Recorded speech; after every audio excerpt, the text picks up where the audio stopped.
Okay, tonight, we drift back to 1994, to a Navy town resting uneasily by the Atlantic. In a modest home, a young Navy wife is found brutally murdered. The town reels. A man is accused, convicted, and locked away. But whispers never fade, because the real killer walks free, hidden in plain sight, for nearly 30 haunting years.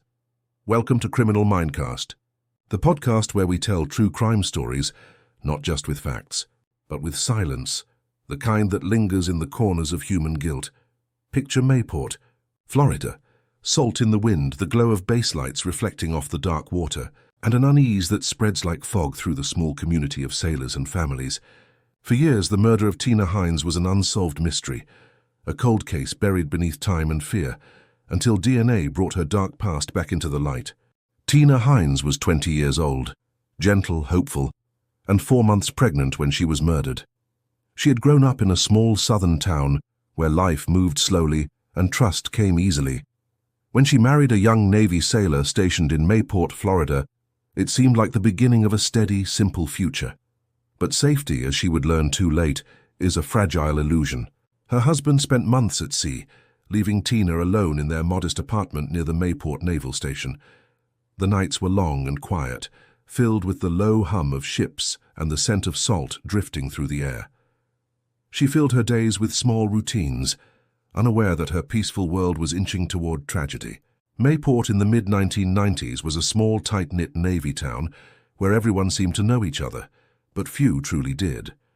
Behind the clean uniforms and polite smiles were secrets, loneliness, and private disappointments. The town appeared calm, but beneath it ran quiet tensions, whispers, betrayals, and unspoken pain. When Tina was found dead, that fragile illusion shattered. Her murder revealed what the town refused to admit.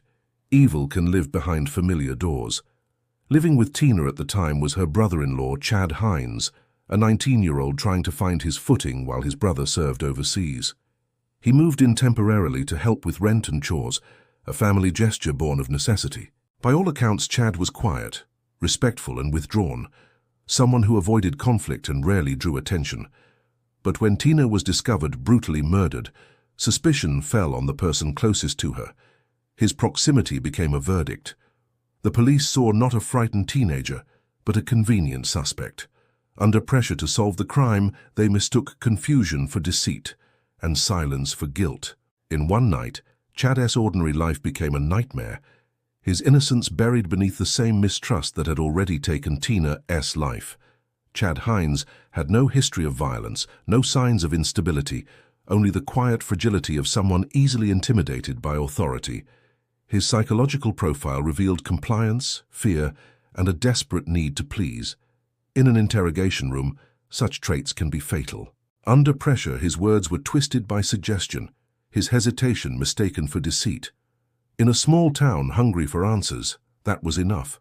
Rumors spread faster than facts, and by the time his trial began, Chad was no longer the grieving brother-in-law. He was the villain Mayport needed. Yet another man lingered in the background, almost forgotten. Michael Shane Ziegler. A merchant seaman, older and self-assured, Ziegler carried a charisma that made people trust him too easily. He'd stood beside Tina and her husband at their wedding, smiling for photos, a glass raised in celebration. To the community, he was just a family friend, respectable, disciplined, unremarkable. After the murder, he vanished quietly from Mayport's social circle, and in the silence that followed, few thought to question his absence. In small towns, disappearance often looks like distance, not guilt. Ziegler's personality was layered with contradictions. Beneath his structured life at sea lay volatility, intense moods, flashes of resentment, and impulses he could not control.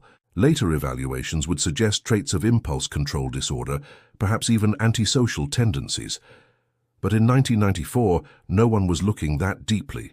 He was a man in uniform, and uniforms carry an illusion of trust. Mayport itself carried a subtle melancholy. Life in a Navy town meant constant movement, arrivals, departures, separations. People lived close together, yet rarely knew each other. Beneath the sense of order, there was loneliness, isolation, and quiet longing. For someone like Tina, it meant endless waiting and emotional distance. For someone like Ziegler, it could feed something darker, jealousy, obsession, the urge to control what he could not have. In such places, appearances are everything. When tragedy strikes, that facade collapses brutally. Neighbors become witnesses, friends become suspects. The illusion of safety dissolves. Tina's murder became not just a crime, but a reflection of every hidden fracture within the town. For Chad, the nightmare began when police arrived. Shock blurred his memory, fear clouded his words. Detectives saw uncertainty and called it guilt. Under pressure to close the case, they found an answer that fit too easily. Within months, Chad was convicted. Justice, it seemed, had been served, but beneath the calm surface something still felt deeply wrong. And then, there was the silence surrounding Ziegler. He wasn't interrogated deeply, he wasn't followed. He left the area quietly, fading into the anonymity of port cities and new contracts. His name lingered in a few reports but carried no weight. In a world driven by certainty, the simplest narrative always wins. Chad was guilty. Tina was gone. Life moved on. Yet beneath that tidy conclusion lay a family secret, not one of hidden affairs or lies, but of systemic blindness. The Hines family fractured under the strain of public shame and private grief. Chad's brother, shattered by loss and disbelief, retreated from the world. Tina's parents were left suspended between sorrow and confusion. The town turned the page, but the book was never closed. When we examine the psychological profiles of everyone involved, a pattern emerges. Tina represented innocence and hope. Chad embodied misdirected blame. And Ziegler, the outsider who once smiled at their wedding, became the embodiment of concealed darkness. Each of them played a role in a tragic equation written by human frailty. Mayport's beauty, its sunsets over steel ships and gulls circling the piers, stood in stark contrast to the moral corrosion unfolding within it. Evil didn't arrive from elsewhere. It grew quietly among them, nurtured by negligence, pride, and the illusion of safety.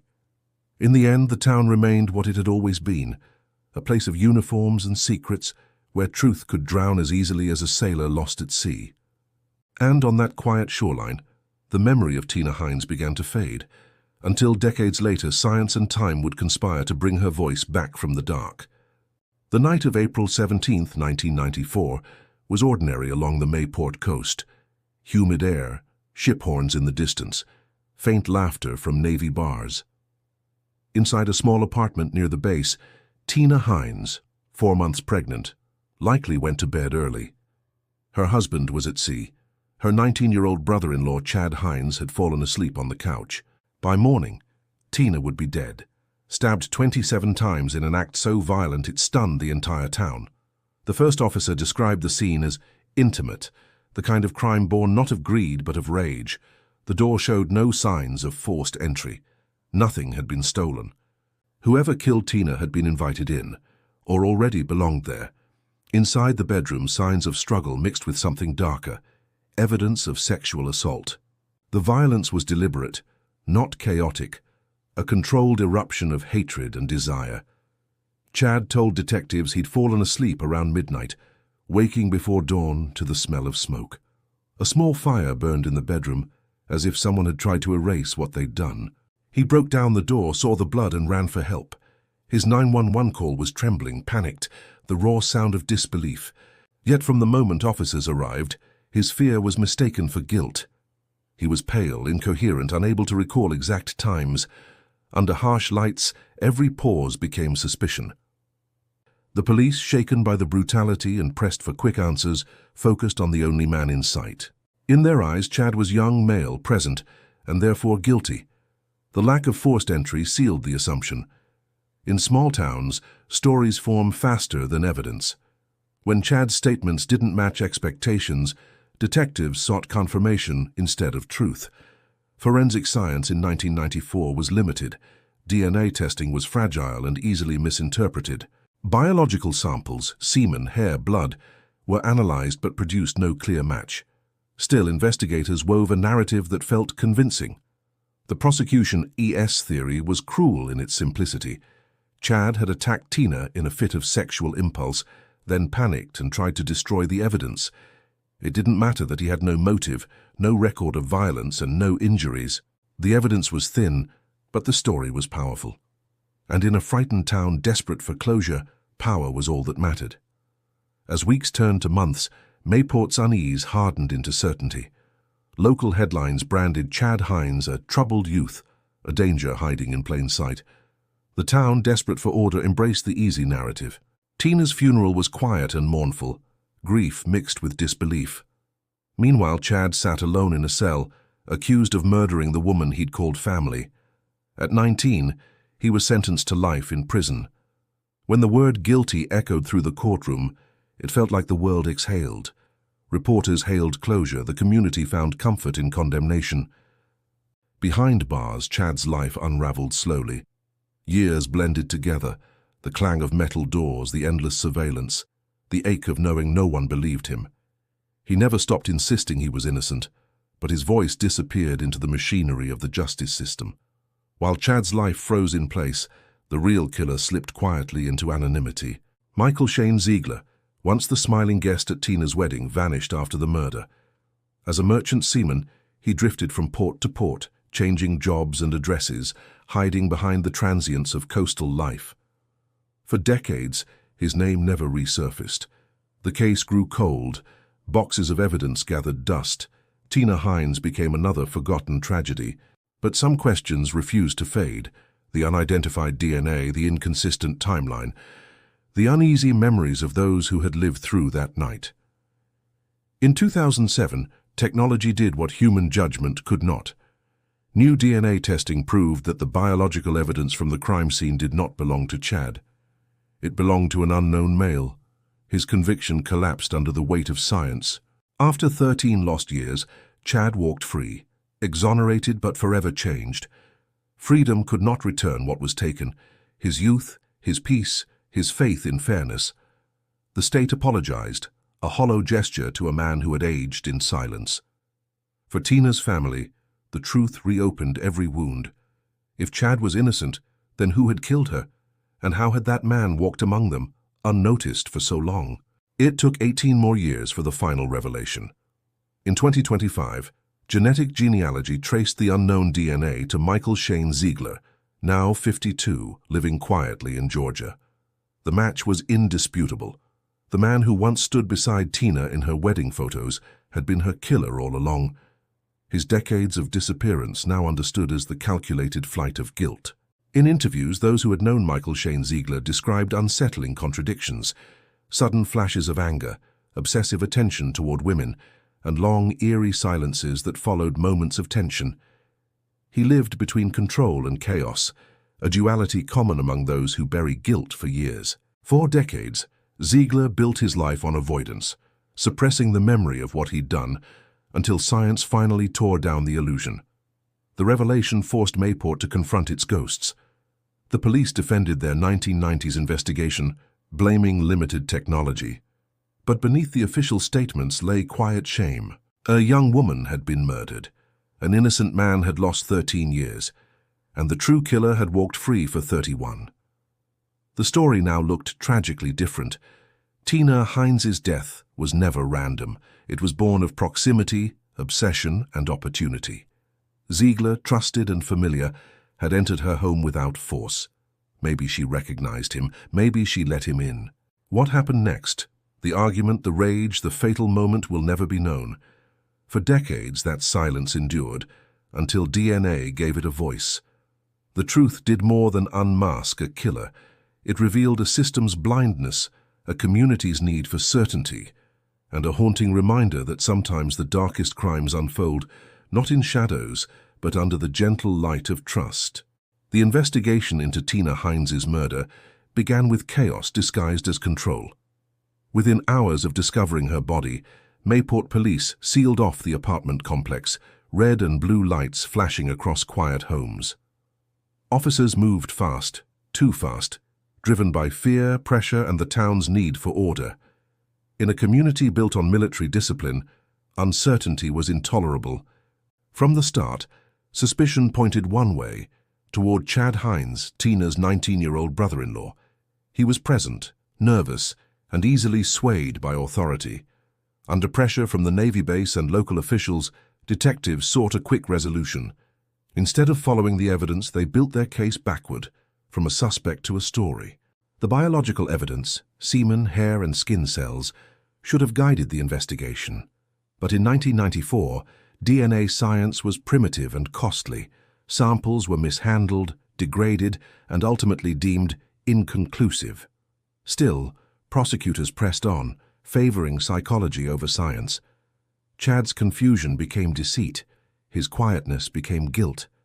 What they saw as composure was shock, the natural paralysis of a young man who had just discovered a brutal murder. But investigators didn't want ambiguity. They wanted closure.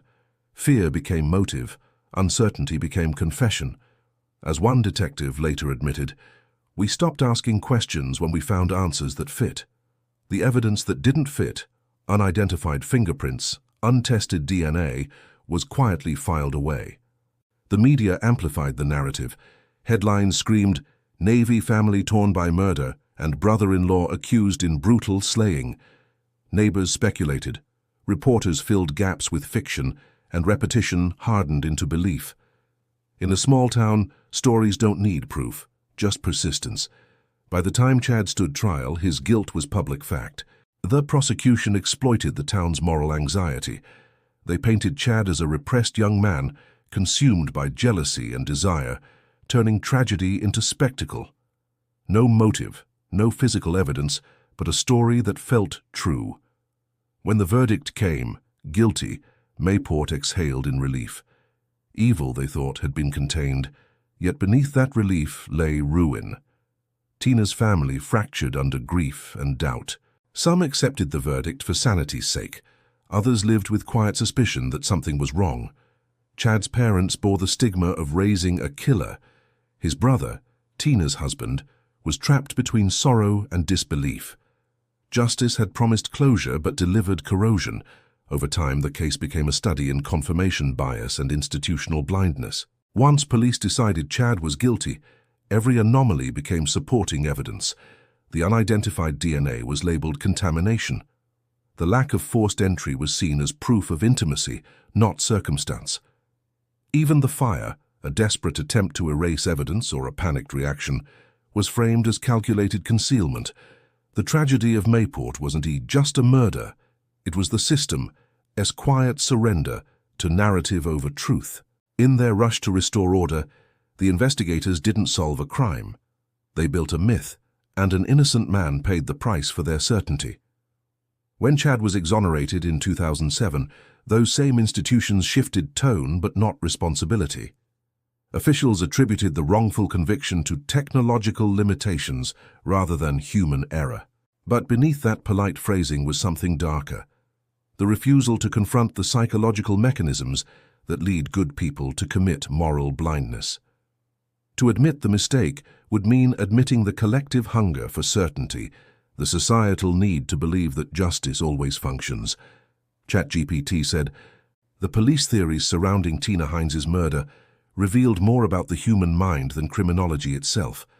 Faced with uncertainty, people crave coherence. Chaos demands a story, and investigators, overwhelmed by fear and pressure, chose the version that made sense to them. In their pursuit of order, they became authors of a fiction disguised as fact.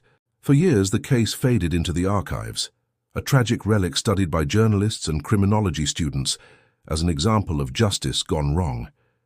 But while the files gathered dust, science evolved.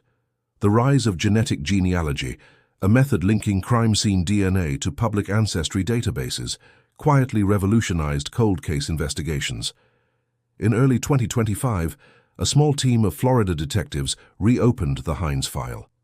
They had no witnesses, no confessions, only an old DNA sample once dismissed as meaningless. Modern tracing techniques identified distant relatives of the unknown male contributor. Slowly, the family tree narrowed until one name emerged: Michael Shane Ziegler. When detectives arrived at his modest Georgia home, Ziegler, now 52, appeared ordinary, almost forgettable. He lived alone, worked irregular jobs, and kept to himself. Neighbors called him polite but distant, a man who never slept much.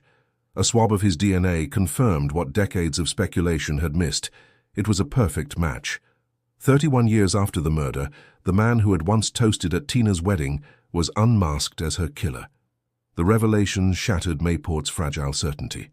Reporters returned to rewrite the story they had once told wrong. The same newspapers that vilified Chad Hines now praised his exoneration, calling it a long-delayed justice. But the town's reaction wasn't pride, it was discomfort. Whispers spread. If the system could fail so completely once, how many others were lost to its blindness? Psychologically, the discovery fractured the town's identity. A community built on discipline and moral clarity was forced to face its own fallibility. The false conviction became a mirror reflecting the limits of authority, trust, and perception. It was never just about Chad or Tina anymore. It was about the fragility of belief itself. When truth finally surfaced, it offered no closure, only reckoning. Chad Hines, now in his late 40s, refused interviews. Tina's family spoke with quiet grief, grateful yet broken. And the detectives who solved the case did so without celebration, aware that in uncovering the truth, they had also exposed the deep flaws of the justice they served. In the end, this case isn't just about evidence, it's about perception. It reveals how fear shapes truth, how the mind invents order amid chaos. True justice, as the Tina Hines case reminds us, requires more than science or law. It demands the courage to doubt even the stories we most want to believe. To understand the murder of Tina Hines, one must step into the fractured mind of Michael Shane Ziegler, not to excuse but to comprehend. What drives a man to commit such violence, then disappear into ordinary life for 31 years? The answer lies between psychology and fear, between desire and denial. Ziegler was not a sadistic predator seeking pleasure, but a man ruled by impulses he couldn't master. Experts later suggested he suffered from an impulse control disorder, a psychological rupture where suppressed emotion, often rage or sexual frustration, explodes without warning. People like him often appear normal, maintaining jobs and relationships, until one moment shatters the illusion. That trigger in Ziegler's case may have been Tina herself, not as a person but as a symbol of everything he could not possess. She embodied affection, purity, stability, the very things that mocked his own emptiness. In a disordered mind, admiration can twist into resentment, desire into destruction. In one uncontrolled instant, the line between longing and violence dissolved. Chaos took over, the body acted faster than conscience, and panic buried reason. Psychologists call this a moment of rupture. When the self splits in two, one part commits the act, the other watches in horror. Afterward comes denial, the only way to survive one's own monstrosity. Ziegler left that apartment not only as a killer, but as a man broken beyond repair. He spent the next 3 decades living in avoidance, moving from port to port, numbing himself through solitude and work. But repression isn't peace, it's decay disguised as survival. Guilt, when buried, mutates. It becomes restlessness, paranoia, and emotional numbness. Ziegler's 31 years of silence weren't signs of strength, but evidence of slow internal collapse, a prison of his own making. Yet Ziegler wasn't the only casualty. The psychological damage radiated outward. Tina's death left a wound that never closed, her husband returning from deployment to a home filled only with absence, her family drowning in questions that had no answers. Closure became corrosion, and then there was Chad Hines, the second victim of this crime. Wrongfully convicted at 19, his imprisonment became a psychological death. Studies of exonerees reveal lasting scars: hypervigilance, distrust, dissociation. Chad lived them all. He survived by numbing himself, enduring years of humiliation and violence. His exoneration didn't restore him. It merely returned him to a world that had already moved on. Ziegler destroyed more than one life. He fractured every mind his act touched. Psychologically, both Chad and Ziegler became reflections of the same shadow, the consequences of a world that fails to confront its own darkness. One man destroyed a life in a moment of uncontrolled impulse. The other lost half his life to the system's controlled indifference. Both were consumed by silence, one self-imposed, one enforced. The murder of Tina Hines thus becomes more than a cold case solved by science. It becomes a meditation on the boundaries of human accountability. What drives a man to hide from his own guilt for 3 decades? Fear, certainly. But not just fear of punishment, fear of facing the self. In many spiritual traditions, from Stoicism to Buddhism, the greatest terror is not death, but awareness. To confront one's actions with full consciousness is to stand naked before the truth. Ziegler could not do that. Instead, he fled into the anonymity of years, convinced that silence could rewrite history. Philosophically, his story mirrors the ancient concept of moral atrophy.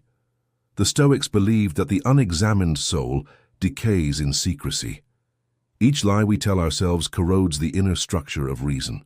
For 31 years, Ziegler lived as a hollow man, outwardly functioning, inwardly corroding. His life became the embodiment of Epictetus' warning, "No man is free who is not master of himself." Meanwhile, the community of Mayport was forced to confront its own complicity. For decades, they believed the convenient truth, preferring the illusion of safety over the discomfort of doubt. When the DNA evidence revealed the real killer, that illusion shattered. The town's collective psyche, its faith in authority, its moral certainty, was fractured.